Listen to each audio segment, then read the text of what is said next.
Hello to everyone. Today we are going to talk about the Tribugana sport. But first of all, what is Tribugana? Tribugana is a small village and a part of the municipality of Nuqui in the Chocoan department in Colombia, which is one of the most biodiversity departments, but also one of the most vulnerable in terms of economics. So, in 2020, during Ivan Duque's government, a massive project was started and developed. It was a port that in some way would permit the economic development link the region to an important economic advance with the importations and exportations of goods, also permitting an increase in the tourism, being a stop place of some cruisers. But in other hand, this will make a massive damage in the environment, especially in Nuqui, that is that is home not only of a very important amount of land fauna, also sea fauna, such as the jumback whales, sea turtles, whale sharks, and extensive variety of fishes. Because of this, Nuquiseños were divided into groups, or kind of sites, one supporting the project with its economic benefits, and the other one advocating for the fauna of the region, and for the great damage that this port could cause to the biodiversity for things like the contamination in the sea and the beaches surrounding.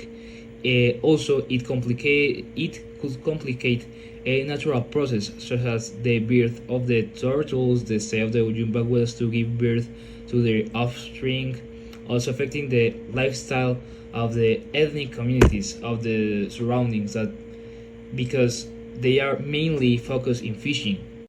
This was only the context about what is happening and how has it affected the local community. But few people really care about what the local people think about this new gigantic port that apparently is going to be built in the port of their lands. The construction of this port has two sides of the coin. One of them is made up by people that are in disagree with the construction of this building, as it may damage the ecosystem and generate noise that will subtract peace for the people that reside there.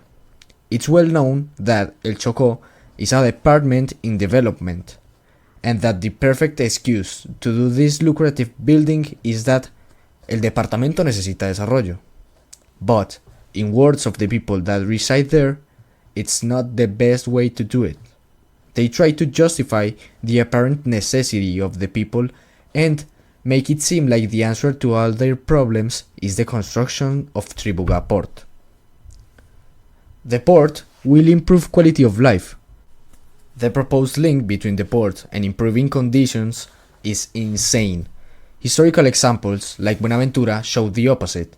Despite being the most important port on Colombia's Pacific coast, Buenaventura faces significant poverty and inadequate basic services. In 2016, urban water coverage was just 76%, while sewage coverage was 50%, far below the national averages of 97 and 92%.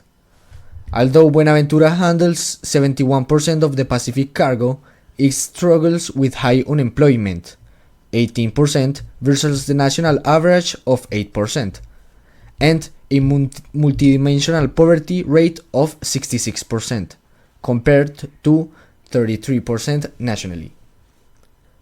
Los recursos naturales son nuestro sustento. Nosotros hemos promovido toda la vida el desarrollo sostenible, un desarrollo que tiene en cuenta las necesidades medioambientales, pero sobre todo las necesidades de las comunidades. As mentioned by the people, building a port threatens the ecosystem and the region's traditional economy, which relies on fishing, agriculture, and ecotourism. If the port displaces these industries without offering sustainable jobs, it will exacerbate unemployment, as seen in Tumaco en Buenaventura. Nosotros dependemos de los recursos naturales para nuestra seguridad alimentaria y para generar empleo, para construir nuevas comunidades. El desarrollo se debe concebir desde lo particular a lo general, no al revés. Es decir, se debe partir desde las comunidades hasta el Estado.